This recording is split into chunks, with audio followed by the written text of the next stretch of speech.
আলহামদুলিল্লাহি রাব্বিল আলামিন। শুরু করছি আল্লাহর নামে, যিনি পরম করুণাময়, অতি দয়ালু। জগৎ বিখ্যাত সুফি সাধক কুতুবুল ইরশাদ, পীরে তরিকত, শাহ সুফি সঈদ মৌলানা মোহাম্মদ একরামুল হক रहमतुल्लाह मुर्शिदाबादी तरक्किए नक्शाबंदिया मुज़द्देदिया कदीरिया और चिश्तिया पवित्र मजार शरीफे 81তম বার্ষিক ইসালে সওয়াব এবং বড় শাহজাদা হযরত আলহাস শাহ সুফি খন্দকার মোহাম্মদ মাহবুবুল হক 51তম বার্ষিক, মধ্যম শাহজাদা হযরত আলহাস শাহ সুফি খন্দকার মোহাম্মদ সিরাজুল হক 57তম বার্ষিক, মহরমা দ্বিতীয় শাহজাদির 42তম বার্ষিক, কনিষ্ঠ শাহজাদা হযরত আলহাস শাহ সুফি খন্দকার মোহাম্মদ মকসুদুল হক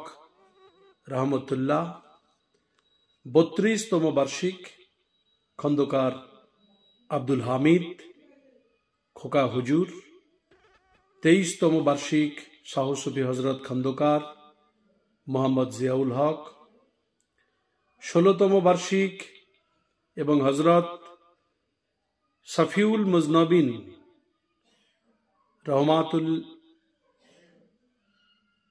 রহমাতুল ইসনল আলামিন নাবি করিম সালসলান স্নাহ अलाइसी वासालस्नाम और तमाम अन्य आए किराम रहमतुल्लाह ओ आजवाजे मुताहिरत तबेतरी इन और तमाम सिद्दीकिन सुहादा सलीहिन पिराने तरीकत बुजुर्ग गाने दिन এবং মুমিন মুমিনাতগণের রুহের উপর ইসালে সওয়াবের এই পবিত্র দিনে আমি আমার অন্তরের ভক্তি নিবেদন করছি। কোচবিহার জেলার ঐতিহ্যমণ্ডিত এই হলদিবাড়ি মাজার শরীফে আজকের এই পবিত্র দিনে হুজুর কিবলাহ রহমতুল্লাহের ভক্ত যে মুরিদানগণ উপস্থিত হয়েছেন, তারা সকলে হুজুর রহমতুল্লাহের দোয়া ও ফায়েজ হাসিল করুন এই কামনা করি। 81তম ইসালে সওয়াবের এই পবিত্র মাহফিলের আয়োজক কমিটির সভাপতি জনাব সাঈদ খন্দকার মোহাম্মদ নুরুল হক, গদ্দিনিশিন পীর দরবারে একরামিয়া, সম্মানিত সহ সভাপতি মণ্ডলী, সম্পাদক জনাব লুৎফর রহমান ও সম্পাদক মণ্ডলীর অন্যতম সদস্য দিদারুল রহমান এবং অন্যান্য সকল সম্মানিত সদস্যগণ, সর্বোপরি আমার অত্যন্ত শ্রদ্ধা ভাজন শিক্ষক জনাব নূর নবিউল ইসলাম সাহেব ও অন্যান্য কার্যকরী সদস্যগণ, মহান আল্লাহ তাআলার অসীম মেহেরবানিতে আজ আমি এই ঐতিহ্যমণ্ডিত মাহফিলের শরীক হতে পেরেছি। সেই জন্য সেই মহান স্রষ্টার প্রতি আমার কোটি কোটি শুকরিয়া জানাচ্ছি। हिदायत अल्लाह का फजल है जो हर किसी को नहीं मिलता।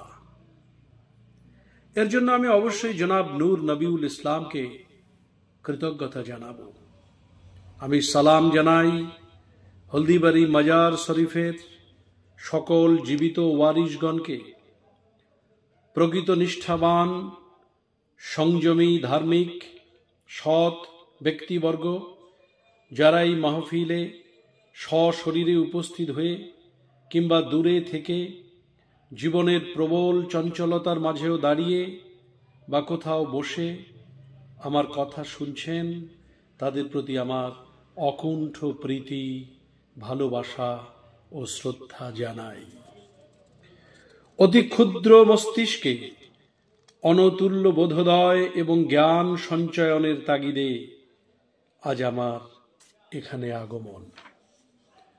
বিশ্ব ব্রহ্মাণ্ডের কার্যকলাপের অতি সক্রিয়তায় একরামে আইসালে সোয়াবের এই অমৃত তুল্য স্বর্গীয় কোমল সুখানুভূতি আমার চেতনায় ক্রিয়াশীল সেই বোধ না হওয়া শৈশব থেকে, গার্হস্থ্য থেকে পার্থিব বৈষয়িকের ঊর্ধ্ব যাপনে আধ্যাত্মিক কর্মচঞ্চলতায় তেজ বৃদ্ধি আনয়নে আধ্যাত্মিক অনুভব বৃদ্ধি করতে আস্থা ভরা সত্যর সন্ধানে বহু ইমানদার মৌলানা সাধু পরম ইষ্ট ব্রহ্মজ্ঞানীর পদরেণু ও ছত্র ছায়ার যৎ সামান্য সান্নিধ্য পেতে হাজির হয়েছি এই পুণ্যভূমিতে। হলদিবাড়ি মাজার শরীফের ইতিহাস শুধু হলদিবাড়ির মধ্যে সীমাবদ্ধ নেই। এই ঐতিহাসিক মাজার শরীফ তামাম ভারতের মানুষের কাছে পরিচিত। শুধু তাই নয়, প্রতিবেশী রাষ্ট্র বাংলাদেশ, নেপাল, ভুটানের মানুষের কাছেও শ্রদ্ধার আসনে রয়েছে এই মাজার শরীফ। এখানে ফুটেছে এক সীমাহীন সৌন্দর্যের গোলাপ। দীর্ঘ ৮০ বছর যাবৎ দেশ বিদেশের বহু মৌলানা, ধর্ম বিশারদ এই মাজারের ইসালে সোয়াবে উপস্থিত হয়েছেন। লক্ষ লক্ষ ভক্ত ও মুরিদান এই পবিত্র ভূমিতে পদার্পণ করে হুজুরের দোয়া ও ফায়েজ হাসিল করেছেন। এই পুণ্যভূমিতে দাঁড়িয়ে আমার শুধু একটি কথাই বারবার মনে পড়ছে। বহুকাল আগে এই পুণ্যভূমিতে এক মৌলানাকে বলতে শুনেছিলাম, এই পৃথিবীতে আমরা মানুষ রূপে নিজেরা আসিনি, আমাদের পাঠানো হয়েছিল। We are sent. এই যে আমাদের পাঠানো হয়েছে, তার অর্থ কি? তার অর্থ হলো আমাদের কিছু দায়িত্ব আছে। এই দায়িত্বগুলোর মধ্যে সবচেয়ে গুরুত্বপূর্ণ দায়িত্ব হলো সুস্থ ও সুনিয়ন্ত্রিতভাবে জীবন যাপনের মাধ্যমে জীবনকে সুন্দর করে তোলা, সমাজকে সুন্দর করে তোলা ও সমষ্টিগত উন্নয়নে নিজেকে সামিল করা। এই সুস্থতার জন্য একটা নিয়ম বা বিধান মেনে আমাদের চলা দরকার। দরবারে একরামিয়া হলদিবাড়ি মাজার শরীফের এই মাহফিলে তাই প্রতি বছর দেশ বিদেশের বহু মৌলানা, মুমিন ও ধর্ম বিশারদগণ এসে মানুষকে সেই অনন্ত আলোর ঠিকানা দিয়ে যান, যে আলোয় অবগাহন করে আমরা নতুন জীবন লাভ করতে পারি। সেই নতুন জীবন হলো প্রেমের জীবন, মহব্বতের জীবন, আত্মসমর্পণের জীবন, কঠোর সত্যকে উপলব্ধি করার জীবন। এবার প্রশ্ন হলো, সেই প্রেম বা মহব্বত কি? কি তার আধার? কার সঙ্গে সেই প্রেম? এই প্রেম আমাদের করতে হবে সেই মহান আল্লাহ তাআলার সাথে, যিনি জগতের সর্বময় কর্তা। In the name of Allah, most gracious, most merciful. পবিত্র কুরআন শরীফে তাই বলা হয়েছে, আর রহমানির রহিম। যাবতীয় প্রশংসা আল্লাহ তাআলার, যিনি সকল সৃষ্টি জগতের পালন কর্তা। Praise be to Allah, the cherisher and sustainer of the world. আমাদের আত্মসমর্পণ করতে হবে সেই মহান সৃষ্টিকর্তার কাছে। ইয়াক্কা নাবুদু ওয়া ইয়াক্কা नस्ताइन, যিনি নিতান্ত মেহেরবান ও দয়ালু, most gracious, most merciful, যিনি বিচার দিনের মালিক, মালিকি ইয়াও মিদ্দিন, master of the day of judgement. তাই হে প্রভু, আমরা একমাত্র তোমারই ইবাদত করি এবং শুধুমাত্র তোমারই সাহায্য প্রার্থনা করি। Thee do we worship and thine we seek. আমাদেরকে সরল পথ দেখাও। দিনাস সির আতাল মুস্তাকিম, show us the straight way. সে সমস্ত লোকের পথ যাদেরকে তুমি নিয়ামত দান করেছ, তাদের পথ নয়। যাদের প্রতি তোমার গজব নাজিল হয়েছে এবং যারা পথভ্রষ্ট হয়েছে। The way of those on whom thou hast bestowed thy grace, those whose portion is not wrath and who go not astray. পতঞ্জল দর্শনে বলা হয়েছে, ক্লেশ কর্ম বিপাকা শৈর পরামৃষ্ট পুরুষ বিশেষ ঈশ্বর। ক্লেশ শব্দের অর্থ অবিদ্যাদি পঞ্চবিধ পদার্থ, কর্মপদের বিবক্ষিত অর্থ বিহিত, প্রতিবিদ্ধ ও ব্যামিশ্র। বিপাক শব্দের অর্থ বাচ্য কর্মফল, যথা জাতি, আয়ু ও ভোগ। এই সকলের দ্বারা যিনি সংশ্লিষ্ট নন, তিনি ঈশ্বর। তিনি ইচ্ছামাত্রই সকলের উদ্ধারে সক্ষম। তিনি সর্বজ্ঞ ও পরম কারুণিক। তার বাচক প্রণব বা ওঙ্কার। যত বা ইমানি ভূতানি জায়ন্তে যেন, যতানি জীবন্তে যত প্রয়ন্তভি সংবিশন্তি, তদ্দি জিজ্ঞাসস্য তদ্ব্রহ্ম, তৈত্তিরীয় উপনিষদ। ঈশ্বর জগতের সৃষ্টি, স্থিতি ও কর্তারূপে নির্ণীত। সচ্চিদানন্দ স্বরূপ ঈশ্বর অনন্ত কল্যাণযুক্ত, সর্বব্যাপক ও সর্বজীবের কর্মফলদাতা। তিনি সর্বোত্তম। সর্বশক্তিমান ঈশ্বরকে লাভ করতে হলে লোভ লালসার শিকার হয়ে বিলাস ব্যসনে উচ্ছৃঙ্খলতায় গা না ভাসিয়ে সুরুচি, সংযম ও আত্মলীন ভাব তন্ময়তার সঙ্গে ঈশ্বরের সাধনা করা চাই। হলদিবাড়ি মাজার শরীফ সেই সুরুচি, সংযম ও আত্মলীন ভাব তন্ময়তার পুণ্যভূমি। তাই তো হেথায় লাখে লাখে আসে দুনিয়ার মুরিদগণ, হুজুরের দোয়া লাভ করে তাদের পুলকিত হয় মন। কান পেতে তারা শুনে যায় এসে মুমিনের মধুবাণী, হাসিল করিতে দোয়া ও ফায়েজ ফেলায় চোখের পানি। বহিরঙ্গের আড়ম্বর পরিত্যাগ করে অন্তরের ভক্তি ও বিশ্বাসের দ্বারা হৃদয় মন্দিরে ঈশ্বরের অনুসন্ধান করতে হবে। সহজিয়া ও মরমিয়াপন্থী সাধক সম্প্রদায় বাউল গানের মাধ্যমে এই কথাই প্রচার করেছেন। আছে যার মনের মানুষ আপন মনে, সে কি আর জপে মালা, নির্জনে সে বসে বসে দেখছে খেলা। অতএব ঈশ্বর বা আল্লাহ তাআলার মেহেরবানি ছাড়া জগতে আর কিছু নেই। হলদিবাড়ির মাজার শরীফ, দরবারে একরামিয়া আমাদেরকে যুগ যুগ ধরে এই শিক্ষা দিয়ে চলেছে। এই মাজারের পবিত্র ভূমিকে তাই আমি নত মস্তকে প্রণাম করি। এ ভূমির ধুলি বক্ষে ধরিলে হৃদয়ে গোলাপ ফোটে, পরম দিনেরও ললাট লিখনে দোয়া ও ফায়েজ জোটে। কাতারে কাতারে আসে নরনারী, দরবারে জমে ভিড়, হলদিবাড়ির মাজার শরীফ শান্তি সুধার নীর।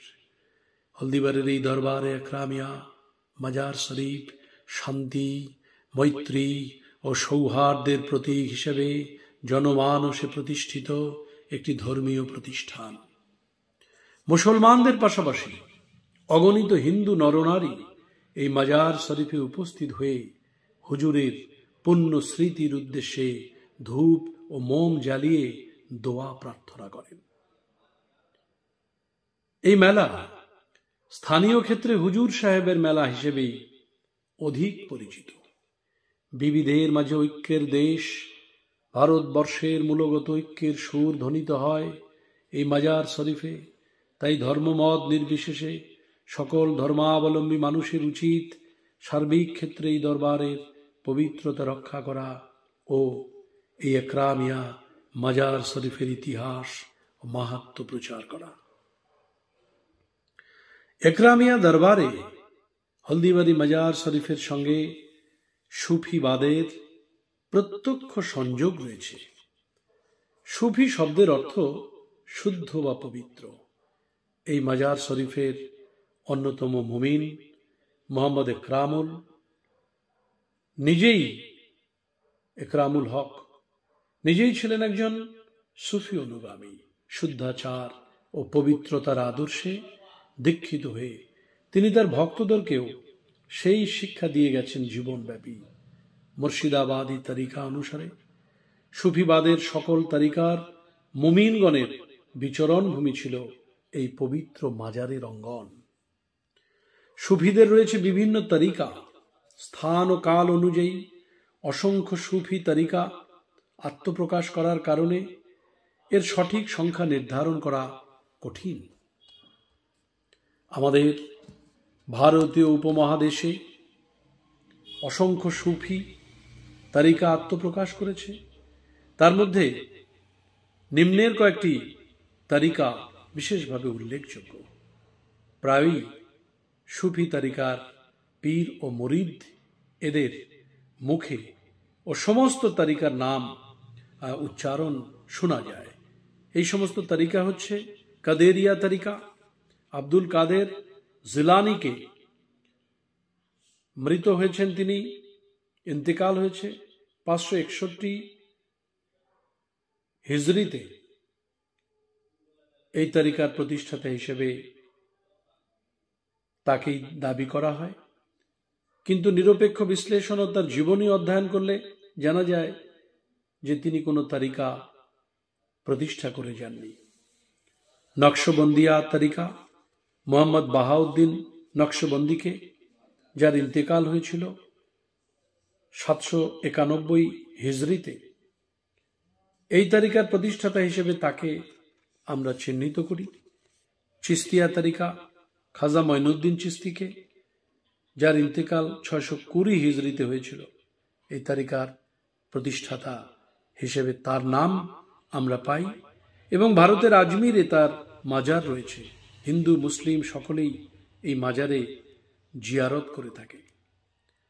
মুজাদ্দেদিয়া তরিকা মুজাদ্দেদ আলফেস ছানিকে এই তরিকার প্রতিষ্ঠাতা হিসেবে দাবি করা হয়, যার ইন্তেকাল হয়েছিল 1034 হিজরিতে। সোহরাওয়ার্দী তরিকা সিয়াবুদ্দিন উমর সোহরাওয়ার্দীর ইন্তেকাল হয় 632 হিজরিতে। তার নামে এই তরিকাটি নিসবত করা হয়। এই 5টি তরিকার নামে আমাদের দেশের সুফিদের মুখে ব্যাপকভাবে উচ্চারণ করতে শোনা যায়। আমার আন্তরিক আবেদন, হলদিবাড়ি মাজার শরীফের স্থায়ী কমিটি, কার্যকরী কমিটির সম্মানিত কর্মকর্তাগণ এই মাজারকে কেন্দ্র করে সুফিবাদের প্রয়োজনীয়তার উপর আলোকপাত করে এখানে একটি পৃথক সম্মেলনের আয়োজন করতে পারেন। বিষয়টি সর্বধর্মের নতুন প্রজন্মের কাছে অত্যন্ত হৃদয়গ্রাহী হবে এবং আমি দায়িত্ব নিয়ে বলতে পারি, সাহিত্য একাডেমি নিউ দিল্লি ও সাহিত্য একাডেমি পশ্চিমবঙ্গ যৌথভাবে বিষয়টিকে গুরুত্বের সঙ্গে বিবেচনা করবেন এবং আর্থিক আনুকূল্য দেবেন। এই ধরনের আলোচনার মাধ্যমে হলদিবাড়ি ও তৎসংলগ্ন এলাকার মানুষের মধ্যে ঐক্য ও ভ্রাতৃত্বের বন্ধনকে আরও দৃঢ়তার ভিত্তিতে স্থাপন করবে বলে আমি মনে করি। এই আলোচনায় উঠে আসবে হিন্দু মুসলমান সম্প্রীতির নতুন নতুন দিগন্ত, আবহমান কাল থেকে বয়ে আসা সাংস্কৃতিক ধারার কথা উঠে আসবে এই আলোচনায়। পাগলা পীর, নওয়াজ পীর, খোয়াজ পীর, সত্য পীর এবং এর মাহাত্ম্য আরও ব্যাপকভাবে ছড়িয়ে পড়বে জনমানসে। ধর্ম চর্চার পাশাপাশি সাংস্কৃতিক ধারণাটিকেও বহমান রাখার চেষ্টা করতে হবে। মুর্শিয়া গান, মুর্শিদি গানের ধারাগুলিও এইভাবে বেঁচে থাকার প্রেরণা পাবে। আমার মনে পড়ে জলপাইগুড়ি জেলার রাজগঞ্জ ব্লকের সন্ন্যাসী কাটা অঞ্চলের মুর্শিয়া গানের গায়ক জমির উদ্দিন মোহাম্মদের কথা, যিনি গেয়েছিলেন, আল্লাহ আল্লাহ করো মুমিন, মুখে আল্লাহ বলো, হামেশায় আল্লাহর নাম নিতে কেন ভুলো। আল্লাহর নাম নিতে তোকে কে করিবে মানা, যেইঠে নিব আল্লাহর নাম সেইঠে বেহেশতখানা। আবহনকালের এই মুর্শিয়া গানকে বাঁচিয়ে রাখার চেষ্টা আমাদের করতে হবে। ব্যবহারিক জীবনের সাথে সাথে সাধনার জীবনকে জুড়ে দিতে পারলেই আমরা সাধনার পথে কামিয়াব হতে পারব। তাই শয়নে স্বপনে সেই মহান আল্লাহ তাআলাকে স্মরণ করতে হবে। তাই সাহিত্য, সংস্কৃতি, জলসা, মিলাদ সর্বব্যাপী তাকে স্মরণ করার, অনুশীলন করার সুযোগ সৃষ্টি করতে হবে।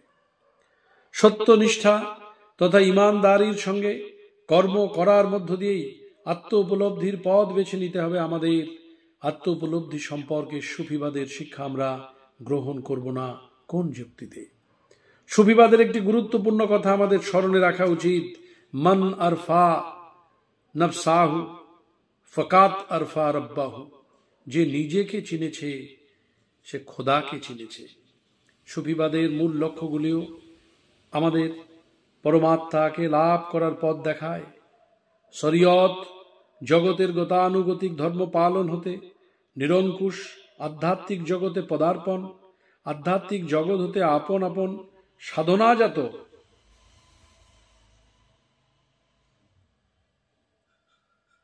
নতুন স্তরে উত্তীর্ণ হওয়া,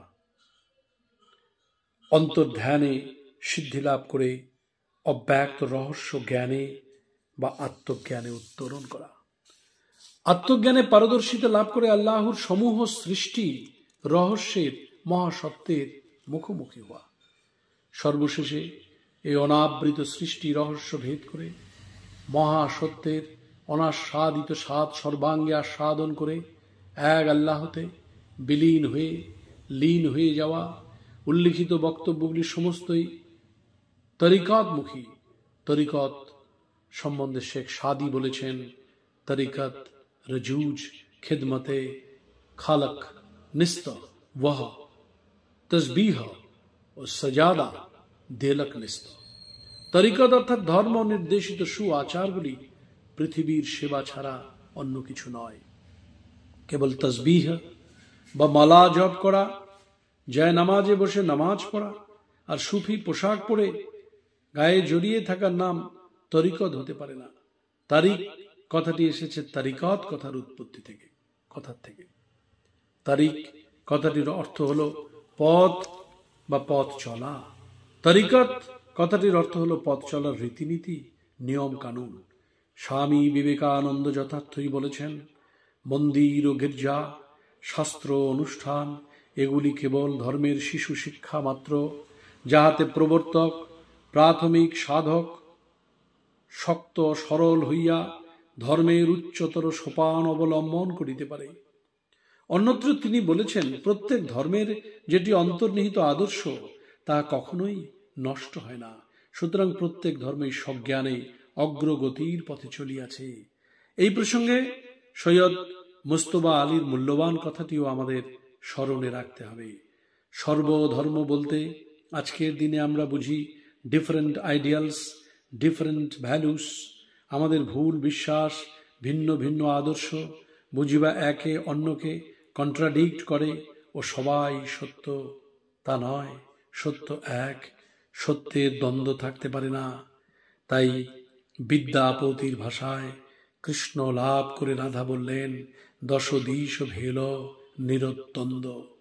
তাই সত্য নিরূপণার্থে দ্বন্দ্বের প্রয়োজন হয়তো হয়, কিন্তু অবহেলা ভয়ঙ্কর জিনিস।